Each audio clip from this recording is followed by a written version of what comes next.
Ju përshëndes, mirë se erdhët, do të takojmë edhe këtë të hënë bashkë, do të diskutojmë mbi një nisëm të re të qeverisë. Me qëllim nxitjen e investimeve të huaja në bujqësi dhe agrobiznes, qeveria, pra Ministria e Bujqësisë në këtë rast, ka prezantuar një projekt ligj që i hap rrugë shitjes së tokës bujqësore. Vendimi përcakton në mënyrë të detajuar kriteret, kushtet që duhet të përmbushen, por sa garantojnë ato zbatimin siç duhet të nismës, për këtë do të diskutojmë në pjesën e parë dhe të dytë. Kam kënaqësinë që të kem në studio dy zonja të nderuara, e nis me Tleva Treska, ekspert ekonomie, kontabiliste. Përshëndetje, mirë se erdhe. Përshëndetje. Kënaqësi që jemi me ne. Gjithashtu. Po ashtu është bashkuar me në studio edhe avokatja Sabina Meta. Përshëndetje, mirë se erdhe. Kënaqësi. Ne do të kemi mundësi që të ndalemi në mënyrë të detajuar se çfarë përcakton ky projekt ligj i hedhur për konsultim publik. Pra, krijohet një fond, ajo çfarë të paktën prezantohet në vija të përgjithshme, një fond 100.000 hektar tokë bujqësore në pronësi shtetërore apo në pronësi të qytetarëve, pra në këtë rast të familjeve që kanë përfituar me anë të ligjit 7501, janë 445.000 të tilla në mos gaboj, i hapet rruga shitjes këtij fondi, kalimit të pronësisë tek investitorët e huaj me qëllim pra që të investohet në këtë rast pra si për agrobiznes apo investime tjera që gjithmonë mbeten në sektorin e bujqësisë. Tani, përpara se ndalemi në mënyrë të detajuar tek kjo nisëm, në vija të përgjithshme, si e keni parë si projekt ligj? Në vija të përgjithshme do të thosha që është një ligj me anë të së cilës është specifikuar vetëm thjesht për sa i përket tjetërsimit të pasurisë së tokave shqiptare, të pasurisë shqiptare, tek subjektet e huaj, personat fizik apo juridik shtetas të huaj. Pra, nuk kemi një ligj i cili të thotë tjetërsimi i tokave bujqësore, që në momentin me anë të së cilës do të kapemi për titullin. Pra, titulli është për kalimin në pronësi të tokës bujqësore tek personat fizik dhe juridik të huaj.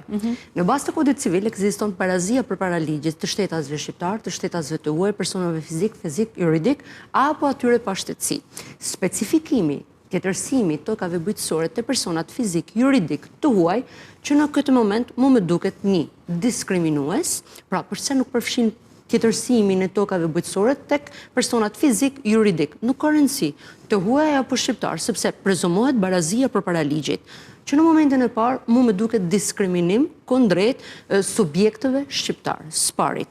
Zdytit, me duket një ligj me anë të së cilit bie ndesh edhe me pasurit kombëtare, pra është një ligj antikombëtar do të thosha, sepse tjetërsohet toka e shqiptarëve. Do të ndalem me vonë tek problematikat e çështjeve të pronësisë që ende sot e kësaj dite nuk janë zgjidhur. Por, projekt ligji 2026-s, të kalojmë tek pjesa e fundit krejt, në nenin e fundit të saj thot, neni 10 i saj thot që shfuqizohet neni 4 i ligjit 8337 do 34/1998. Pra, në momentin që do të miratohet ky ligj, do të shfuqizohet ligji pika neni 4 i atij ligji. Çfarë do të thotë kjo nëse shfuqizohet? Neni 4 do të thotë që nuk ekziston. Po çfarë thot ky ligj? Atëherë në ligjit në 8337/34/98 për kalimin në pronësi të tokave bujqësore, pra është paketa e tokave bujqësore që nga 7101 e cila ka ndërzuar vazhdimisht, neni 4 thotë kalimi së drejtës së pronësisë të tokës bujqësore, pyje, livalle, kollota, e të tjerë, pra çfarë përfshihet në zërin kadastral si tokë bujqësore, është ndaluar për personat fizik dhe juridik të huaj, nuk u njihet, por këto persona kanë të drejtën e një kontrate si që rast në bazë të rregullave të kodit civil për 99 vite. Çfarë do të thotë kjo? Kjo do të thotë që toka shqiptare i merret shqiptarëve. Biznesi i huaj, fizik, juridik. I tillë ishte i përcaktuar, ndërkohë që ky ligj, pra ky projekt ligj e shfuqizon këtë. E shfuqizon, po, duke i hapur dritën jeshile apo duke mundësuar që biznesin personat fizik dhe juridik të huaj, shtetasit të huaj, shkurt shqip, atë tjetërsimi i pasurisë së shqiptarëve. Kështu e shohoni këtë ndërtrim. Zdytit, tek objekti. Te objekti këtij ligji thotë janë tokat bujqësore shtetërore dhe tokat bujqësore në pronësi private. Private, po. Tani, se që ka në inventarin e vetë shteti, si toka bujqësore, të cilat përsëri futen atë në kategori tjetër problematikash, sepse ende nuk është inventari tokave bujqësore i mirë përcaktuar, si rrjedhoi ligjeve të tjera të cilët bindesh njëna me tjetrën me 7501, ligji për legalizimet, ligji për sa i përket kthimin edhe kompensimin e pronave, të cilat gjithmonë këto i kanë lënë hapësira njëri tjetrit për mund ndërhyjë mes tyre, mes të tjerave, thot edhe në pronësinë private. Tani, një ligj nuk mund të ordonojnë privatin për tjetërsim, sepse nuk është objekti i këtij ligjit. Tjetërsimi i tokave shtetërore është tjetër gjë, te subjektet personat fizik, juridik. Ndërkohë që tek privati është njësoj si të nxjerrët një ligj që nuk i detyron. Kjo nuk i detyron. Nuk është detyrim. Pra, nuk duhet parashikuar. Duke qenë se aktualisht ato nuk mund të kryen transakcione tek palët, pra në këtë rast të huajt, duke qenë se ky është objekti i ligjit, nuk mund ta realizojnë një transakcion tek të huajt, ligji ja krijon këtë mundësi.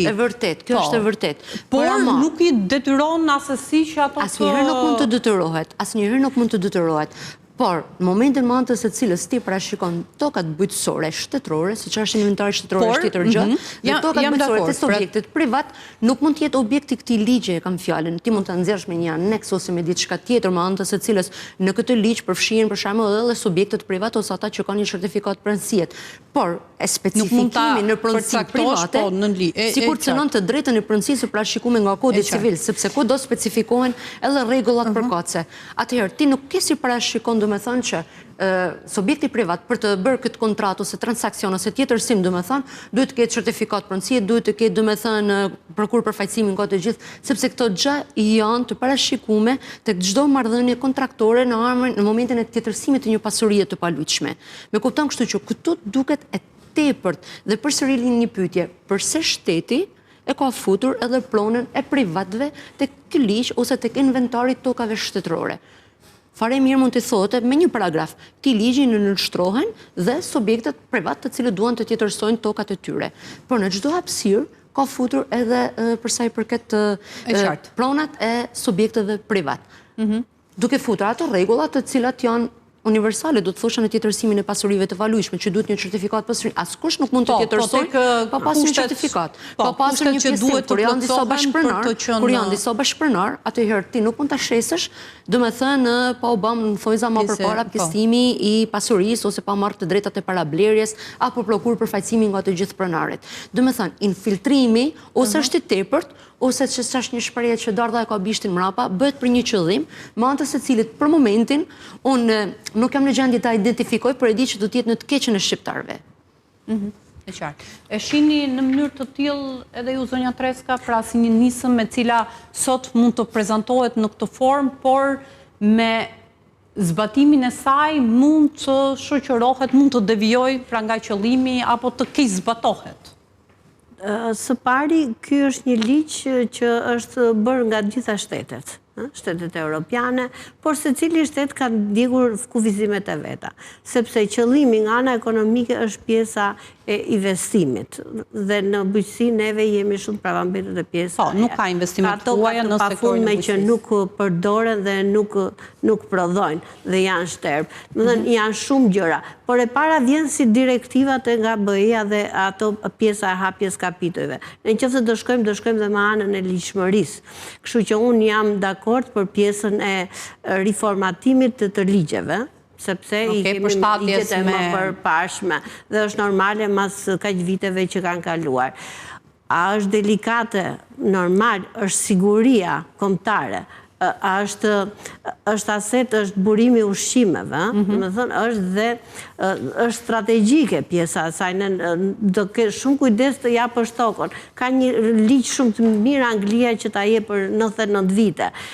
Franca bën kufizimet e veta, në Ungari është ndaluar. Njëti raport... Po unë pash që kishte kufizime, do të thotë që duhet të jesh 5 vite rezident e këto. I ka specifik, dhe më thënë janë munduar nga shtetet, nga ligji që kanë bërë shtetet e tjera, për të bërë ato pikat plus që të jetë ligji sa më perfekt.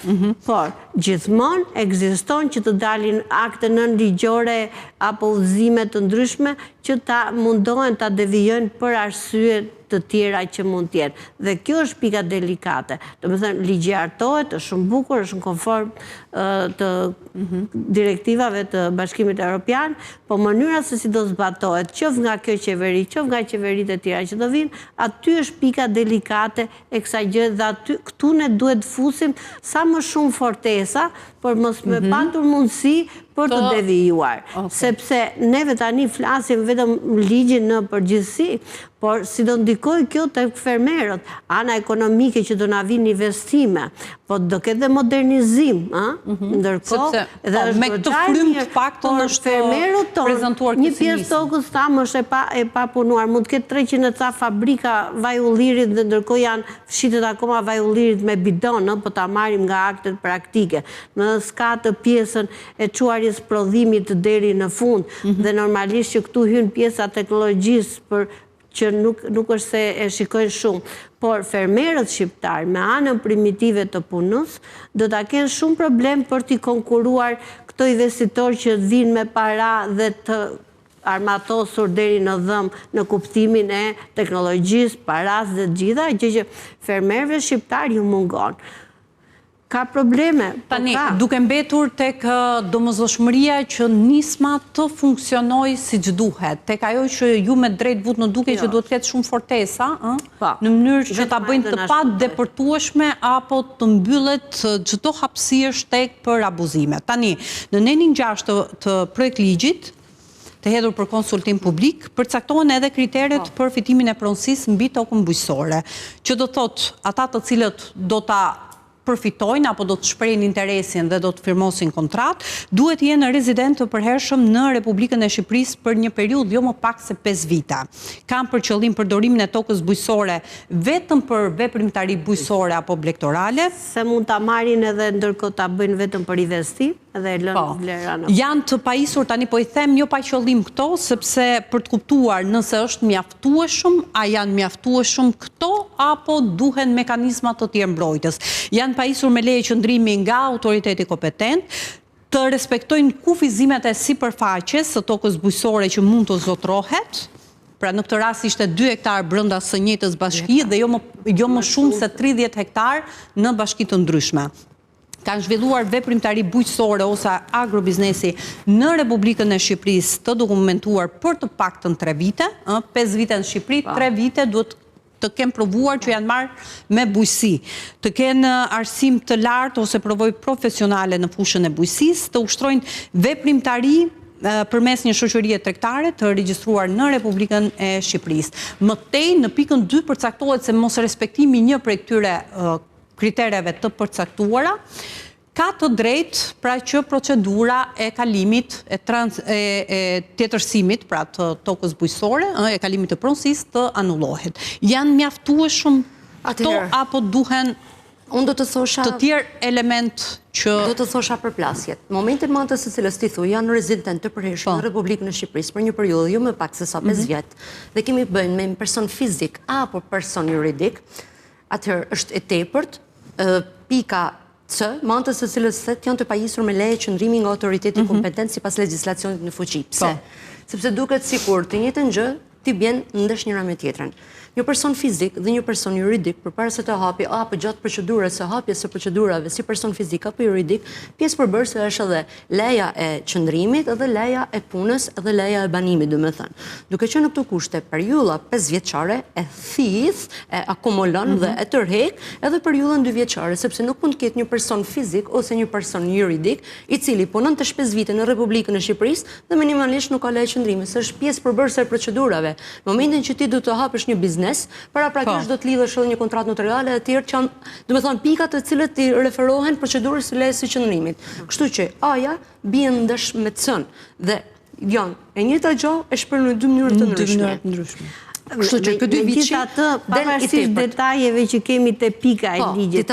Ne kemi gjëra më madhore, domethënë do ta pranojmë si pjesë koncepti këtë dhe pastaj nga ana juridike ku çalon C-ja, D-ja apo pikërisht pra se këta sepse tjetër. dojnë me bë diçka po s'bëjnë asgjë. Kjo është kryesore. Tani ne kena dalë këtu për me diskutu pikat e projekt ligjit. Dojnë me bë diçka po s'bëjnë asgjë. Po, vazhdoj argumentin. Atëherë, për sa i përket kufizimit të sipërfaqes. Sipërfaqja është diçka më anë të cilës jepet nga aktet kompetente. Po, edhe në relacion sqarohet që kjo është e domosdoshme ose përvojë në fushën e bujqësisë. Akademia e Blegtorisë, Akademia e Dhënëve, do me thënë ato propozimet e qeverisë më anë të së cilës janë paksa jashtë normale, do të thosha. Ç'lidhje ka një person fizik, një person juridik, të kenë arsim ose përvojë profesionale në fushën e bujqësisë. Pra në qoftë se ky është një person fizik, i cili në ka aktivitet 3 vjet, siç është pika D, por nuk ka aktivitetin, arsimin apo përvojën profesionale në fushën e bujqësisë, do të thënë përjashtohet, nuk është kategori përfituese. Të tjerë të punësuar që kanë dieni për pjesën. Nuk ka, sepse ti te pika D ke thënë, zhvillon një veprimtari bujqësore agrobiznesi për 3 vite, çka do të thotë se është kategori përfituese. Tani cili është arsimi? Ç'lidhje ka arsimi, ç'lidhje ka përvoja, sepse përvoja profesionale në fushën. Pra disa kritere që do të thënë janë kriteret të cilat janë të panevojshme për mendimin tim. Të shtrojnë veprimtaritë përmes një shoqërie tregtare të regjistruar. Tani unë nuk e di nëse këto i kanë bërë që këto kriteret duhet të ekzistojnë paralelisht apo mjafton vetëm një prej tyre. Sepse në momentin në të cilën ti thuaj je person fizik dhe juridik, atëherë ç'të duhet ty bashkëpunimi me një shoqëri tjetër tregtare, nuk përjashtohesh nga bashkëpunimi sepse shoqëritë tregtare shqiptare janë në bazë të ligjit për shoqëritë tregtare dhe në bazë të kodit civil, me anë të së cilës ti mund të bashkëpunosh çdo person fizik juridik, mund të bashkëpunojnë, mund të krijojnë shoqëri aksionare, një kriteri domosdoshëm dhe i rëndësishëm është edhe, se nuk e përmendëm, po është i fundit, që të garantojnë që përdorimi i tokës bujqësore nuk cënon interesin publik, mjedisin dhe interesat e komunitetit lokal. Kjo është kryesorja. Por kjo është përsëritse edhe me ligjin tjetër që ka kënë 837. Tani, dyshi përcakton qartë që mos respektimi i kritereve të përcaktuara në këtë nen përbën shkak për refuzimin ose anulimin e së drejtës së fitimit të pronësisë mbi tokën bujqësore sipas procedurave të përcaktuara në këtë ligj dhe legjislacionet përkatëse. Pra, ju thoni që nuk është çështja tek fakti që mund të ketë kërkesa që bivendosen dhe janë të panevojshme, se sa tek thelbi do të filtrohet si do ta normalisht dhe këto ligje që bëhen nga jurist dhe të marra të mirëfillta nga BE-ja, kështu që nuk diskutohet ajo pjesa, të thash janë marrë nga disa shtete sepse kam parë që Franca ka rregulla të tjera për të huajt që duan të blejnë tokën. Hollanda nuk e pranonte fare, Hungaria fare këtë pjesën e blerjes. Edhe unë me thënë drejtën jam të kjo pjesa. Po pse mos ketë operim midis fermerëve shqiptar që kanë tokën dhe një shoqëria të huaj dhe të bëhen shoqëri tregtare dhe normalisht të shkruan drejt modeli. Kjo është drejt modeli të operimit dhe jo të shitjes së tokës bujqësore. Kapitalin e gjitha, po prona dhe toka që është shenjtë e shkreta të ngelet po prap tek neve, sepse tash ka të bëjë me sigurinë, ka të bërë me burimin e jetesës për çdo vend dhe ndërkohë ka të bëjë edhe me gjithë pjesën e asetit strategjik që ka. Domethënë nga të gjitha anët toka është e shenjtë dhe kështu që ne duhet matemi mirë për pjesën se çfarë do lëshojmë dhe çfarë duhet mbajmë fort për mos pas devijime në këtë gjëra. Ligjet gjithmonë janë shumë të bukura, por gjithmonë problemi është devijimet që ju bëhet ligjeve. Dhe ne sot në qoftë se do bijem dakord, nuk do doja që mas disa vitesh të ishim turpëruar që kemi thënë po për këtë pjesën e ligjit. Por janë të detyruar për shumë gjëra për të shkuar drejt mbylljes kapitujve, për të miratuar ligje pronë ose ligji tokës është i pari, janë marrë me pjesën e legalizimit dhe tokës shtetërore për sa i përket qyteteve, tashmë duhet edhe toka bujqësore aty ku kishte ngelur pezull e pa laboruar të merrte një funksion të ri. Shikojmë që dhe nga fermerët ka shumë toka që mbahen djerë, dhe më thënë duhet me i dhënë frymarrje. Kur kam dëgjuar në një moment nga një profesionist që thoshte toka shqiptare vetëm brenda territorit vet mund të mbajnë 20 milion banor me ushqim, do të thotë shumë dhe ndërkohë që prodhohet pak. Mos themi që në kohën e diktaturës ferma e suksit apo lushnja e meradh eksportonin gjithë produktet e veta. Do të thënë ne kemi mundësi, kemi një tokë të bekuar që prodhon 4 stinët e vitit. pa fund. Base nuk na duen këto serat sepse na mjafton natyra për të krijuar. Për mua nuk i mshoj kaq pjesës së krijimit lëndëve para produkteve, se sa përpunimit atyre. Ke plantacione të tëra me molle, me produkte të tjera që dergjen edhe përfundojnë lumeve që hidhen sepse nuk ka përpunim. Për mua e rëndësishme në këtë fazë që ka bujqësia, pavarësisht këtyre deficientave që kemi, është të krijojmë fabrika prodhimi, përpunimi dhe më pas për ta vazhduar, sepse ne jo vetëm në bujqësi, po edhe për sa i përket minierave, çojmë me një çmim shumë të lirë jashtë, sepse i çojmë produkte të papërpunuara. Dhe në fund fare pastaj bota fiton nga kapitalet edhe nga diçka. Po, tek rrisjet që mbart në vetvete kjo si nismë ligjore në këndvështrimin tuaj. Sepse unë dalëm të element të draftit, nëse janë mjaftueshëm ose jo, nëse duhen forcuar mekanizmat e mbrojtjes, nëse është e nevojshme ajo që përmendi zonja Treska që fare mirë mund të ishte shkuar te kooperimi, pra për t'i bërë bashk, le të themi, shqiptarët, në këtë rast fermerin shqiptar edhe investitorët e huaj, pa u dashur që të kalojnë në procedura shitje të tokës bujqësore. Toka i mbetet fermerit shqiptar, ndërkohë që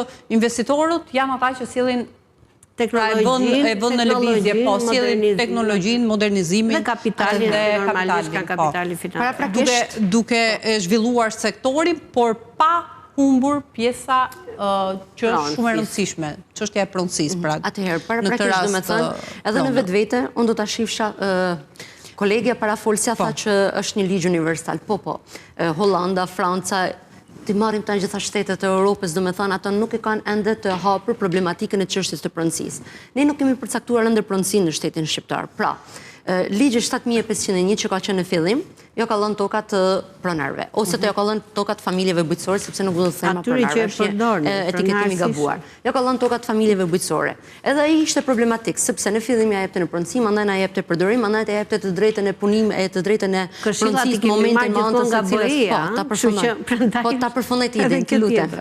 Pra, kemi një 7501 që në fillim shteti jo ka lënë, me vonë shteti përsëri ka hedhur në gjyq ndryshimi i vendimit të AMTP-ve, akti marrjes së tokës në pronësi, ku sot e kësaj dite janë në konflikt. Familja bujqësore, përfituesit, fshatarët, të cilët ose kanë hedhur në gjyq shtetin, i cili nuk i ka lënë certifikatin e pronësisë, ose shteti ja ka hedhur, duke proceduar me paksim të sipërfaqes. Pra, nëse unë ty të kam lënë ku ta di 1 hektar ose ku ta di unë X vlerë, do me thënë metra katror, ty të takon më pak.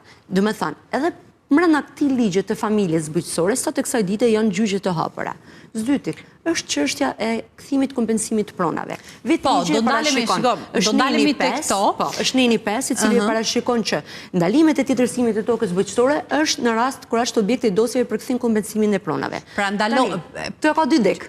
Po, e ka adresuar që do thotë ky projekt ligj, ky draft e ka evituar, e ka shmangur, e ka përjashtuar fondin e kompensimit, pra fondin e vënë në dispozicion për kompensimin e pronarëve të shpronësuar në diktaturë. Çka do thotë që është përcaktuar në nenin 5 konkretisht, që ky fond është i paprekshëm deri në përfundim të procesit të kompensimit. Pra ato 23.000 hektarët e famshëm që kanë shkuar për fondin e agjencisë, pra për Agjencinë e Trajtimit të Pronave, për efekt të kompensimit fizik të pronarëve të shpronësuar në diktaturë. Nuk është garanci kjo?